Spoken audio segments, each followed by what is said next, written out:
Hello everyone, you are very warm welcome to our channel of scandals. और guys, आज मैं आपके साथ हर्डलेस प्रिंस का नेक्स्ट पार्ट लेके आई हूँ। चलिए उसे शुरू करते हैं। जैसे कि हमने पिछले एपिसोड में देखा था कि जंगछाप 6 महीने प्रेग्नेंट हो चुका था, जिसकी वजह से उस पर बहुत सारे असैसिनेट और बहुत सारे हमलावर उसके बच्चे को मारने के लिए उतारू थे। और ये सारे हमले जिन क्वांगशान उस पर करवा रहा था, कभी किसी के बदौलत कभी किसी के। लेकिन जो भी उसे मारने आता था ना, अचानक से वो व्यक्ति सुसाइड कर लेता था। उसे जहर के नाम पे साइनेट दिया गया था, जिसे वो खाकर अपनी ज़ुबान पे तुरंत ही लगाकर खुद को मार डालते थे, जिसकी वजह से अभी तक उनके पास कोई भी पुख्ता जो प्रूफ था वो नहीं था कि ये सारे काम जिन क्वांगशान करा रहा है। और यहाँ पर हम दूसरी तरफ नी पैलेस की भी हालत देखते हैं। इस वक्त कुछ टाइम के लिए नी मिंगजू ने छुट्टी ली हुई थी फाइनेंस मिनिस्टर के काम से, क्योंकि जिन क्वांग याओ भी प्रेग्नेंट था और नी मिंगजू के घर में ज़्यादा लोग नहीं थे जो कि ओमेगा का ख्याल रख सकें, क्योंकि ना ही उसके पेरेंट्स जिंदा थे और वो 2 भाई थे। नी हुइसिंग बिल्कुल भी जिन क्वांग याओ को पसंद नहीं करा करता था। पता नहीं क्यों उसे जिन फैमिली के हर एक इंसान से बहुत ज़्यादा चिढ़ होती थी। और अब तो वो और भी मन ही मन परेशान होना शुरू हो चुका था, क्योंकि सोंगलेन ने अपनी परीक्षा दे दी थी, जिसके बाद उसका दर्जा भी ऊंचा हो गया था और उसकी शादी के भी स्पेकुलेशन लगाए जा रहे थे। लेकिन जिन क्वांग याओ के प्रेगनेंसी की वजह से उसका भाई, क्योंकि जिन क्वांग याओ की जो प्रेगनेंसी थी ना, उसमें बहुत सारे कॉम्प्लिकेशन आ रहे थे। एक तो वो हमेशा से वीक रहा है, दूसरा उसके अंदर बहुत एंजाइटी इश्यूज थे, जैसे कि उसके पिता ने उसे कभी अपना नाम नहीं दिया, जिसकी वजह से उसके अंदर का जो डर था कि उसके पुत्र को भी वो रिकग्निशन मिलेगी या नहीं, वो कहीं ना कहीं उसके दिमाग पे हावी रहता था। कहते हैं ना, पास्ट के ट्रॉमा आपको हॉन्ट करते हैं। तो जिन क्वांग याओ के साथ भी ये सब चीज़ें थी, जैसे कि उसको ज़्यादा रिस्पेक्ट नहीं मिलती थी, क्योंकि उसकी माँ जो थी वो एक वेश्या थी। और दूसरी चीज़, उसे अभी भी सर्कल में नीचे दिखाया जाता था, इसलिए उसके घर में ज़्यादातर लोग आया भी नहीं करते थे। नी हुइसिंग की वजह से बहुत सारे लोग ऑफेंड हो जाते थे, चिढ़ जाते थे। नी मिंगजू के ज़्यादा कोई ग्रुप नहीं थे और जिन क्वांग याओ पूरे दिन घर में अकेला रहा करता था। वो सिर्फ अपने अल्फा के आने का इंतजार करता था, क्योंकि नी हुइसिंग से उसकी बनती रही थी। पता नहीं क्यों नी हुइसिंग उसे बिल्कुल भी पसंद नहीं करता था, लेकिन नी हुइसिंग के मन में एक उथल पुथल चल रही थी। एक, वो अपने भाई की इस क्वांग याओ से शादी को लेकर बिल्कुल खुश नहीं था। दूसरा, महल में परीक्षा होने के बावजूद भी सोंगलेन अभी भी उसे अवॉइड कर रहा था। उसने सोंगलेन से मिलने की बहुत कोशिश की, लेकिन उसे बहुत गुस्सा आ रहा था। इसलिए उसने ठान ली थी कि वो अब जाकर सम्राट के सामने अपनी शादी का प्रस्ताव रखेगा, क्योंकि सोंगलेन की बढ़ोतरी हो गई थी। और सोंगलेन ने अब धीमे धीमे, जैसे ही उसकी बढ़ोतरी हुई, उसने काम काज के जरिए अब रानी के पैलेस में घुसना शुरू कर दिया था।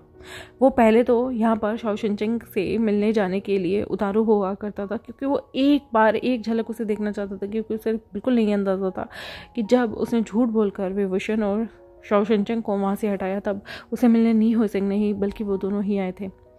इसलिए वो बहाने ढूंढने लगा रानी के पैलेस में जाने के। लेकिन शाओ शिनचेंग जानबूझकर सोंगलेन से नहीं मिलता था, क्योंकि वो सोंगलेन की ज़िंदगी में कुछ भी करके कोई नफरत उत्पन्न नहीं करना चाहता था। वो और विभूषण मिलकर ऑलरेडी बहुत सारे काम कर रहे थे, जिसमें विभूषण ने सोंगलेन को एक बार इशारा देते हुए बता दिया था कि उसे सोंगलेन और शाओ शिनचेंग के प्लान के बारे में सब कुछ पता है। वो ही अक्सर सोंगलेन से सारी बातें किया करता था और उसे इसलिए शाओ शिनचेंग द्वारा लिखे गए खत को पढ़कर समझ चुका था सोंगलेन की विभूषण उससे झूठ नहीं बोल रहा था। विभूषण ने उसके सामने आइडेंटिटी रिवील की कि वो वी चांग से और कांग से सरन का पुत्र है, जिसका नाम विभूषण है। जियांग वुजियान के नाम से उसे जितने भी बंदे यहाँ पर जाना करते थे, उसमें से सोंगलेन और शाओ शिनचेंग के सामने उसकी आइडेंटिटी आ गई थी। और फिर वो धीमे धीमे सोंगलेन को बताता है कि किस तरह से अब उन्हें जिन क्वांगशान को ट्रैप करना होगा। और उसने ये भी बताया कि कोई ना कोई जंगछा को हार्म करने की कोशिश कर रहा है और इसे कुछ भी करके जंगछा को फर्स्ट प्रायोरिटी रखनी है, बचाना है। इस बीच जब सोंगलेन वहाँ पर आया हुआ था, तो वो देखता है कि शाओ शिनचेंग, जो कि उसके आने पर कभी भी अपने कमरे से नहीं निकलता था, जानबूझकर उसे मिलना अवॉइड कर रहा था, क्योंकि जब से उसे नी हुइसिंग और सोंगलेन की शादी की खबर मिली है, वो कहीं ना कहीं दिल में उसे आहत पहुंची है, उसे दुख पहुंचा है, उसे बुरा लगा है कि इतनी बड़ी बात हो गई। एक ओमेगा को उसके दोस्त ने चुंबन भी कर दिया, लेकिन उस तक कभी भी कोई बात आई ही नहीं। उसे बिट्रे लग रहा था। लेकिन जैसे ही वो देखता है कि शुइंग से मिलने के लिए शाओ शिनचेंग अपने कमरे से बाहर निकल कर आ रहा है, दोनों ही लवी डबी की तरह एक दूसरे से बातें कर रहे हैं, मिल रहे हैं, तो ये चीज़ सोंगलेन को बिल्कुल अच्छी नहीं लगी थी। सोंगलेन तुरंत ही विभूषण के पास से खड़ा होकर बाहर आ गया था। और बाहर आकर उसने शाओ चिनचेंग को शार्प नज़रों से देखा। फिर उसकी नज़र शाओ चिनचेंग की कमर पर गई, क्योंकि उसकी कमर पर एक टसल था जो कि बिल्कुल सेम मिलता जुलता दूसरी शुयंग की कमर पे था।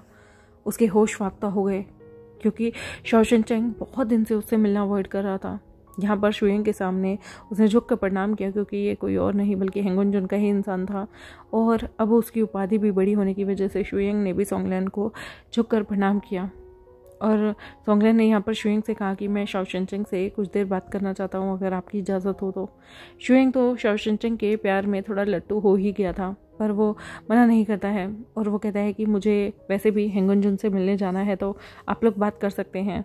वो वहाँ से चला गया मुस्कुराते हुए, लेकिन शाओ चिनचेंग ने सोंगलेन को शार्प नज़रों से देखा और फिर अपने कमरे की तरफ बढ़ने गया कि तभी उसके कमरे का दरवाज़ा वो बंद ही करने वाला था कि सोंगलेन उसके दरवाजे को खोलता है और अंदर उसके कमरे में घुस आया। शाओ चिनचेंग ने गुस्से से सोंगलेन को देखते हुए कहा कि क्या करने आए हो यहाँ? तुम्हारी शादी तय हो चुकी है और ये बिल्कुल भी शोभा नहीं देता है कि तुम एक ओमेगा के कमरे में आओ, वो भी गैर ओमेगा के।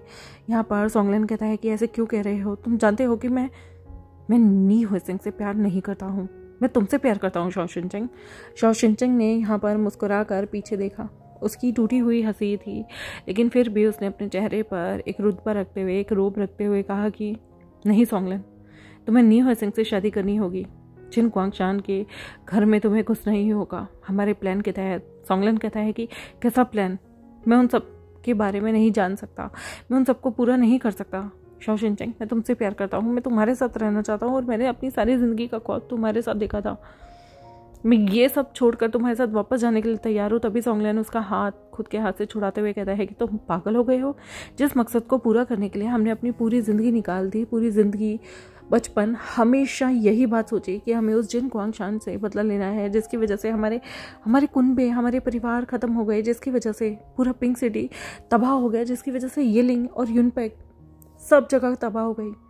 तुम जानते हो जिस इंसान से मैं अभी बात कर रहा था, शाओ शुयंग, तुम जानते हो शुयंग के खुद के परिवार को भी जो डिस्ट्रॉय करने वाला इंसान था वो कोई और नहीं बल्कि जिन ग्वांगशान था। तुम्हें और मुझे कहीं ना कहीं अनाथ बनाने वाला, महामारी फैलाने वाला वही इंसान था। और विभूषण, उसकी तो नानी से हमने प्रॉमिस किया है, उसके बावजूद तुम कैसे खुद को पलटने के लिए और खुद को अलग करने के लिए सोच सकते हो?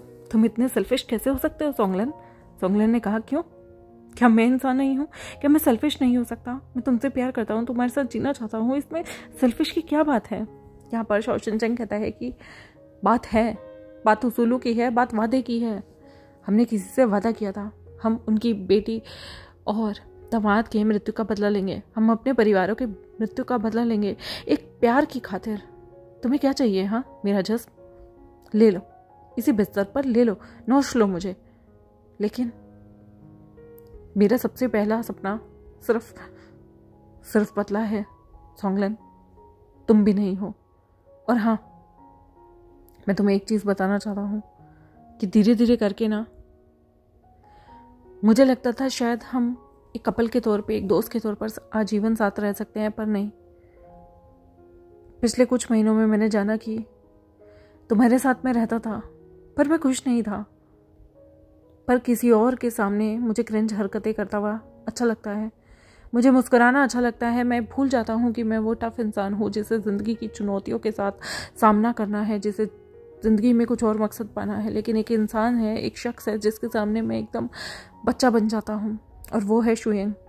तुम वो इंसान नहीं हो जिसके सामने मैं खिलखिला के हंस सकता हूँ, जिसके सामने मैं सब कुछ दिखा सकता हूँ। तुम्हारे सामने सिर्फ थिक फेस रहता है मेरा, पर कोई इंसान है जिसके आ जाने से ही मेरा बर्ताव बदल जाता है, और एकलौता वही इंसान है जिसको देखकर मेरे बर्ताव में बदलाव आया है। पर अफसोस वो तुम नहीं हो, इसलिए मैं तुम्हें ये बताना चाहता हूँ कि मैं तुमसे प्यार नहीं कर सकता। कुछ भी हो जाए, लेकिन तुम्हें पता ही ये टसल मुझे उसी अल्फा ने दिया था, और मैं दिन रात इसे अपने साथ पहन के घूमता हूँ। पहले मैं ये सिर्फ दिखावे के लिए करता था, लेकिन अब उसकी दी हुई हर चीज़, उसकी कही हुई हर चीज़, उसके साथ रहना मुझे अच्छा लगने लगा। तुम्हारी शादी के अनाउंसमेंट मुझे बहुत बुरा लगा था, मुझे बहुत धक्का लगा था, मुझे बहुत चुभ रहा था। लेकिन सच बताऊं, उस अनाउंसमेंट के कुछ टाइम बाद ही मैंने उस अल्फा को किस कर दिया था, नशे की हालत में, पर सोच समझ कर। क्योंकि मुझे ऐसा लग रहा था कि अगर वो भी मुझे कभी छोड़ कर गया तो शायद मैं संभाल नहीं पाऊंगा खुद को। सब कुछ खोने के बावजूद एक शख्स है जो मुझे खुशी देता है। सोंगलिन, मुझे माफ़ कर दो। मैं तुमसे प्यार करने की कोशिश करता तो रहा, लेकिन कभी कर नहीं पाया। और नी हो सेंग जितना तुमसे प्यार करता है ना, अगर तुम उसे रेसिप्रोकेट करोगे तो तुम्हें ज़्यादा अच्छा रहेगा, क्योंकि तुम एक ऐसे इंसान के पीछे अपनी भावनाओं को वेस्ट कर रहे हो जो तुमसे प्यार भी नहीं करता। और जो तुम्हारे ऊपर जान छिड़कता है वो नी हो सेंग, उसे तुम्हें एक मौका देना चाहिए।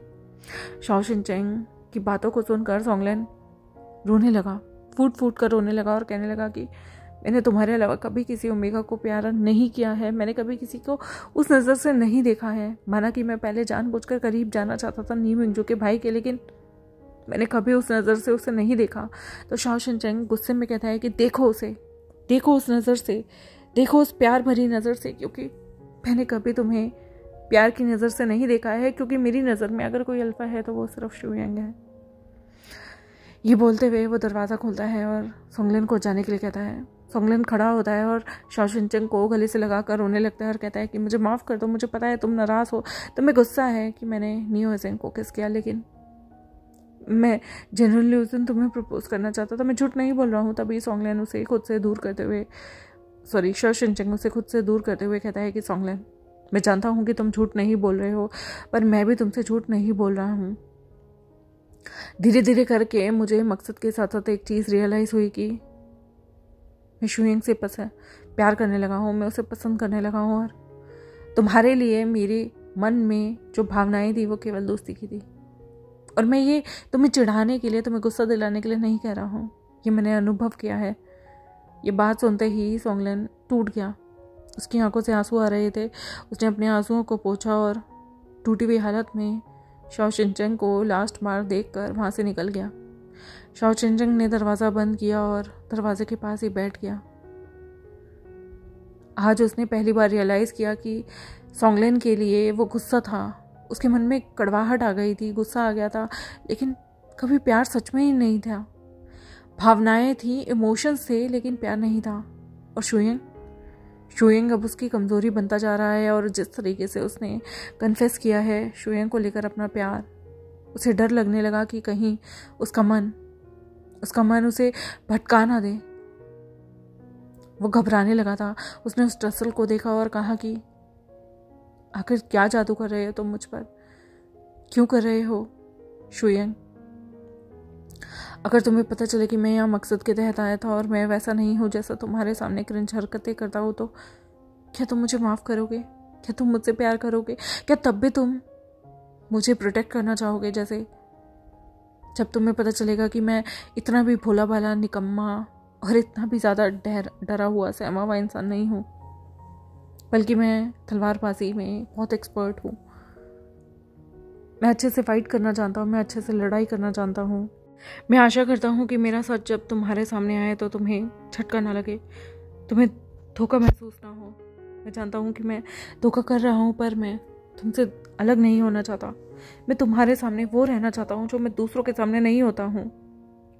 वो क्रिंज सी हरकत करता हुआ, वो अजीब सा ओमेगा जो खिलखिला के हंसता है, खिलखिला के बच्चा बन जाता है और सिर्फ तुम्हारे सामने जिद करता है, तुम्हें छूता है, तुम्हें टीज करता है, तुम्हारे आसपास घूमता है।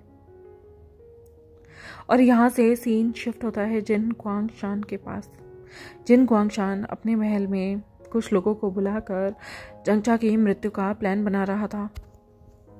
यहाँ पर वो जंगचा की मृत्यु को प्लान करना चाहता था।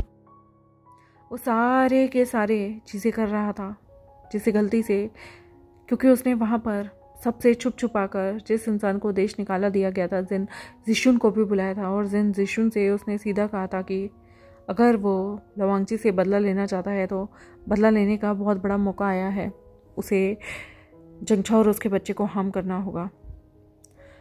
जिस तरीके से वो शातिर तरीके से अंदर घुस सकता है और उसे मार के ला सकता है, लेकिन ये प्लान जिन गुआंगशान का बहुत ही ज़्यादा खतरनाक था, जिसे पास खड़े उसके ही पुत्र जिन जिशन ने सुन लिया। जिन जिशन के दिल की धड़कनें बहुत तेज हो गई थी, बहुत ज़्यादा तेज। वो कुछ भी करके जियांग यानली के भाई जंगछा पर आंच नहीं आने दे सकता था, और अगर ऐसा कुछ हुआ और उसके पिता को कभी कुछ इन कारनामों में नाम आया तो पूरी जिन फैमिली बर्बाद हो जाएगी, लूट जाएगी और सबका नाम बर्बाद हो जाएगा। उसे डर लगने लगा अपने पिता की करतूतों का, अपने पिता के हरकतों का। उसके मन में खौफ आने लगा। वो जियांग यानली को पास गया और जियांग यानली को उसने सब बता दिया कि कैसे उसके पिता जंगछा को मारना चाहते हैं और उसके बच्चे को भी। जियांग यानली तो एकदम से डर गई। उसने कहा कि मैं ये बात जाकर जंगछा और विभूषण को बताना चाहती हूँ। जिन जिशन ने कहा कि कृपया करके कुछ भी करो, उन्हें आगाह करो। अगर पिताजी का हमला महारानी पे हुआ तो जिन खानदान भी खत्म हो जाएगा और साथ ही साथ सब कुछ भी तबाह हो जाएगा। पिताजी का सपना है कि वह लैंगचैन को अपनी गद्दी से हटाकर हेंगुनजुन को मारकर उस गद्दी पर मुझे बिठाना चाहते हैं और जिंगलिन को। ज्ञानली थोड़ा सा डर गई थी, इसलिए वो कोशिश करती हैं कि वो अब अपने पुत्र को यहाँ पर नहीं रखेगी। वो तुरंत ही अपने पुत्र को जिन जिशुन से कहलवा कर अपने मायके भेजने की तैयारी करवाती है, क्योंकि अगर कुछ भी हो जाए एटलीस्ट उसका बेटा जिंदा रहेगा। इसलिए उसने अपने पुत्र को अपने मायके युनमक भेजने की तैयारी कर ली थी, और वो दूसरों पर ट्रस्ट नहीं करती थी, इसलिए उसने जिन जिशुन को भी जाने के लिए कहा था। विभूषण अपनी शिजे को देखकर बहुत मुस्कुराया और उन्हें अपने कमरे में चलने के लिए ले गया था। दोनों ही विभूषण के कमरे में बैठे हुए थे। जियांग यानली को टेंशन में देखकर विभूषण ने तुरंत ही उनसे पूछा कि शिजे, क्या हो गया है आपको? शिजे ने यहाँ पर विभूषण को देखते हुए बोला कि मैं तुम्हें कुछ बताना चाहती हूँ। मेरे ससुर जिन ग्वांगशान वो जंगछा को मारना चाहते हैं और उसके बच्चे को भी। कुछ भी करके उसे सम्राज्ञी की सीट पर नहीं बैठने देना चाहते हैं, और वह उसके बच्चे को भी ख़त्म करके जिन जिशन को राजा की गद्दी पर बैठाना चाहते हैं, सम्राट की गद्दी पर, और हमारे पुत्र जिनलिंग को उत्तराधिकारी बनाना चाहते हैं। विभूषण अचानक से बहुत ज़्यादा सतर्क हो गया और उसने कहा कि क्या अगर ऐसे मोहरे वो चाल चल रहा है तो इसका मतलब है कि वो बहुत जल्दी बगावत करने वाला है। वो सम्राट के खिलाफ विद्रोह छेड़ने वाला है, और उसने सेना की टुकड़ी को भी कहीं ना कहीं अपने खिलाफ, मतलब अपने सम्राट के खिलाफ करना शुरू कर दिया होगा, और वो किसी का भी इस्तेमाल करना बहुत अच्छे से जानता है। वो थोड़ा सा डरता है और कहता है कि शिजे मैं जंगछा को प्रोटेक्ट करूँगा, पर आप यहाँ मत रुकिए। जिनजुशन युनमक क्या है ना, आप भी युनमक चले जाइए। यहाँ पर यानली कहते हैं नहीं, मैं जंगछा को छोड़कर नहीं जा सकती। तभी विभूषण कहता है कि क्या आप मुझ पर बिलीव करती हैं? शिजे, आप और जिनजुशन यहाँ से चले जाइए। आप कुछ दिन झिंगले के साथ कुछ भी कीजिए, वापस मत आइएगा। कुछ भी हो जाए वापस मत आइएगा।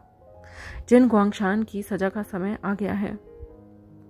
शिजे, कुछ भी हो जाए ना, आप यहाँ मत आइएगा, बल्कि आप युनमक में रहिए, मैडम यू और चंग फेमिया अंकल के पास, यानी कि मेरे अडॉप्टिव पेरेंट्स के पास।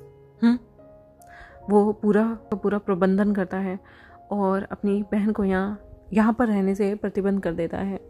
जियांग यानली को मजबूरी में सारी तैयारी के साथ निकलना पड़ता है। विभूषण ने कुछ अरेंजमेंट कराकर पूरे 1 दिन बाद जियांग यानली को युनमक के लिए भेज दिया था।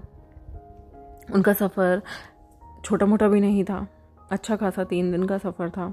इसलिए जियांग यानली अपने घर के लिए निकल गई थी, और यहाँ पर विभूषण ने तुरंत ही लवांगची से मिलने की तैयारी की। वो लवांगची को सब सच बताना चाहता है।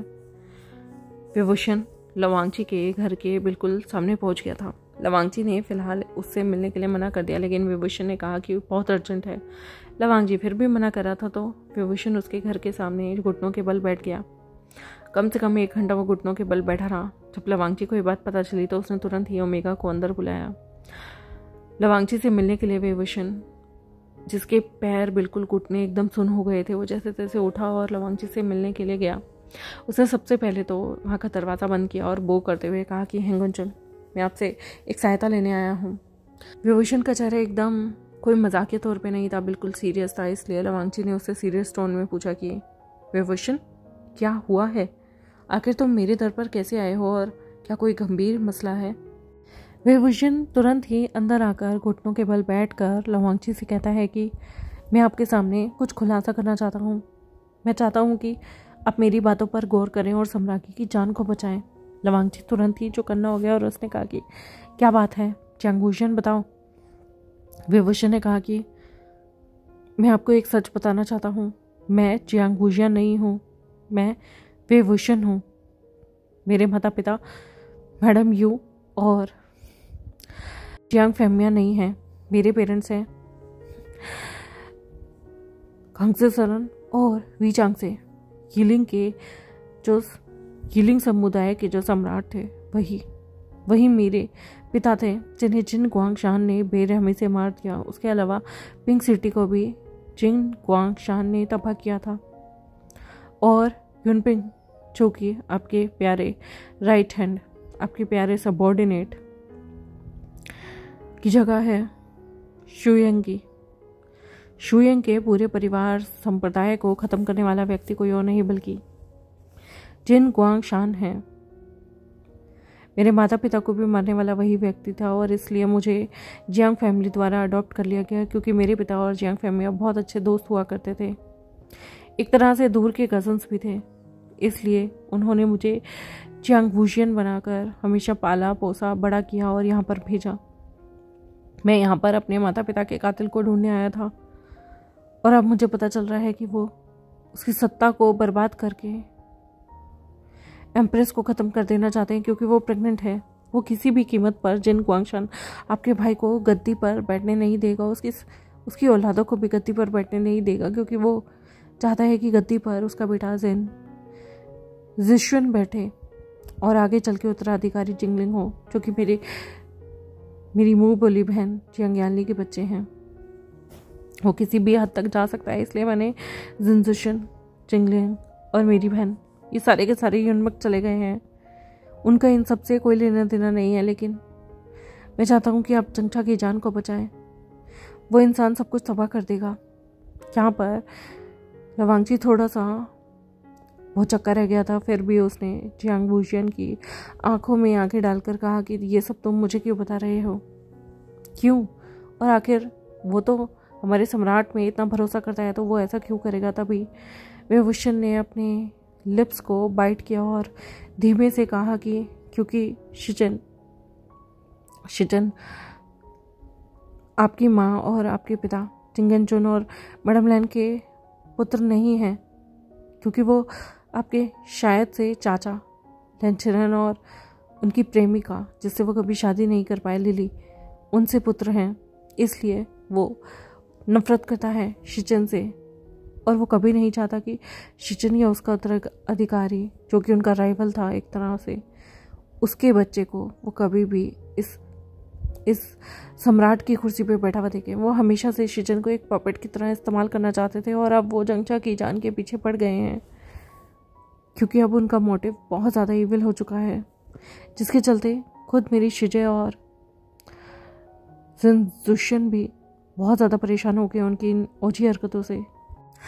लवांगची ने तुरंत ही गुस्से में कहा कि तुम्हें किसने कहा कि मेरे भाई मेरे सगे खून नहीं हैं? तुम जानते हो कि इस बात पे मैं तुम्हें अभी की अभी तुम्हारी गर्दन काट सकता हूँ। विभूषण ने तुरंत ही लवांगची की आंखों में आंखें डालते हुए कहा कि मैं जानता हूँ कि वो आपके ब्लड से रिलेटेड आपके सगे भाई नहीं हैं।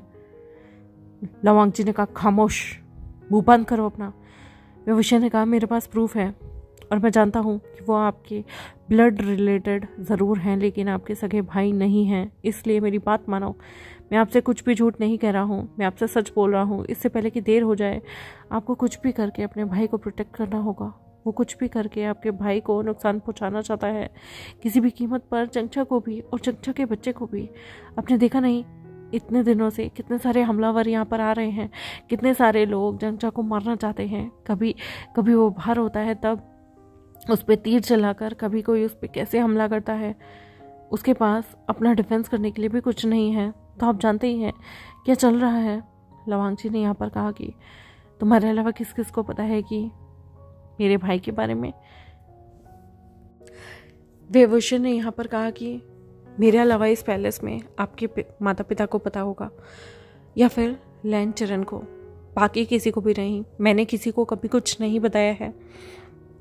हेंगवनजुन ने उसकी आंखों में आंखें डालकर अपनी लाल आंखों से उसे गुस्सा करते हुए कहा कि अगर कभी किसी को तुमने कुछ बोलने की ज़रूरत भी की तो मैं तुम्हारी ज़ुबान को काट दूंगा।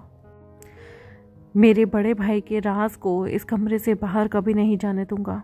तुम समझ रहे हो ना, ये राज छुपाना तुम्हारे लिए बहुत ज़्यादा इम्पोर्टेंट है। विभूषण ने यहाँ पर लवांगजी की तरफ देखते हुए कहा कि उससे भी ज़्यादा इम्पोर्टेंट है कि जिन गुआंगशान के पैतरों में अपने भाई को फंसने ना दो। वो इंसान बहुत ही घटिया है, गलीज है, वो किसी का भी फ़ायदा उठा सकता है और वो कुछ भी करके सम्राट को जैसे तैसे भड़काने की कोशिश करेगा ही करेगा। यहाँ पर लवांगजी के दिमाग में ये बात क्लिक होती है। यहाँ पर शाम के समय जब शुयिंग और शाओ शिनचेंग भी पैलेस में मिले थे, वो अक्सर ही एक दूसरे से पता नहीं क्यों टाइम स्पेंड करने के लिए मिलते ही रहते थे, टकराते ही रहते थे। और शाओ शिनचेंग को सचमुच में शुयिंग बहुत ज़्यादा पसंद आने लगा था, इसलिए वो शुयिंग से आज मिलते हुए उसके सामने बात घुमाते हुए कहता है कि तुमने कभी युनपिंग का नाम सुना है? शुयिंग चुप था, सैड था। तभी शाओ शिनचेंग कहता है कि मैंने सुना है कि जो हमारा फिनेंस मिनिस्टर है जिन गुआंगशान, एक टाइम पे उसी ने हमला करके युनपिंग को बर्बाद किया था। वहाँ की रॉयल फैमिली के लोगों के सिर काट दिए थे, क्योंकि उसे ऐसा लगता था कि युनपिंग वाले लैनलिंग के लिए खतरा बन सकते हैं, और वहाँ के सभी बच्चों को भी अनाथ कर दिया था। मैंने सुना है कि ये सभी चीज़ें आज से 10 साल पहले हुई थी। युनपिंग के लोगों के साथ कितना ज़्यादा बुरा किया गया ना। यहाँ पर शुयिंग जब ये खबर सुनता है तो कहता है कि युनपिंग के लोगों को लैनलिंग के लोगों ने मारा था। यहाँ पर उसको देखकर शाओ शिनचेंग को बहुत तरस आ रहा था, पर फिर भी अपनी कहानी को कंटिन्यू करते हुए कहता है कि दरअसल मैं जिस गांव में रहता था ना, वो लैनलिंग के पास का ही एक छोटा सा गांव था, जहां पर अचानक से हम लोगों ने जब लैनलिंग वालों को कर देना से मना किया तो हमारे यहाँ पर जो भी हम पास के कुएं से पानी पी रहे थे उसमें अचानक से कुछ दवाएं मिलाई गई, जिसकी वजह से सभी लोग अचानक से बीमार पड़ गए।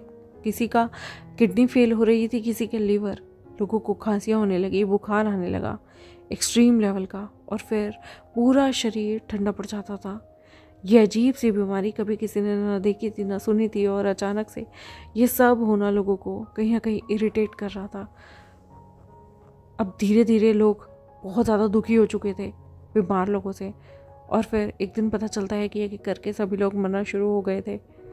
तब मेरे परिवार के कुछ लोगों ने ये चीज़ नोटिस की और इन चीज़ों को फॉलो किया, तो पता चला कि लैनलिंग के लोगों ने ही उस कुएं के पानी में जहर मिलाया था।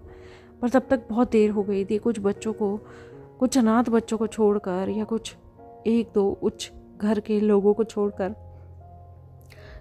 सभी लोग वहाँ पर मारे गए थे। ये जो बच्चे जिन्हें मैंने रेस्क्यू किया है, इनकी माएँ भी इन्हें जन्म देने के कुछ समय बाद ही मर गई थी, और मैं इन लोगों को तब से पाल रहा हूँ। तब अगर हेंगवनजुन नहीं होते तो हमें शेल्टर नहीं मिलता, और जिन गुआंगशान ने अगर ये किया है तो मैं उसे जान से मार डालूंगा।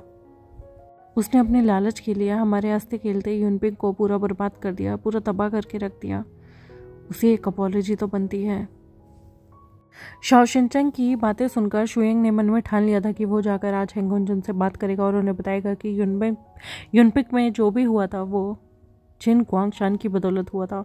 इसलिए जैसे ही विभूषण सारी बातें बताकर लवांगजी के कक्ष से चला गया था, तभी वहाँ पर एंट्री ले रहा था हमारा शुयिंग ने यहाँ पर लवांगजी के सामने सारी चीज़ें बताई जो भी उसे शाओ शिनचेंग ने कहा था। लवांगजी थोड़ा सा देर के लिए हक्का बक्का रह गया था, क्योंकि उसने अभी विभूषण के मुंह से भी बहुत कुछ चीज़ें सुनी थी।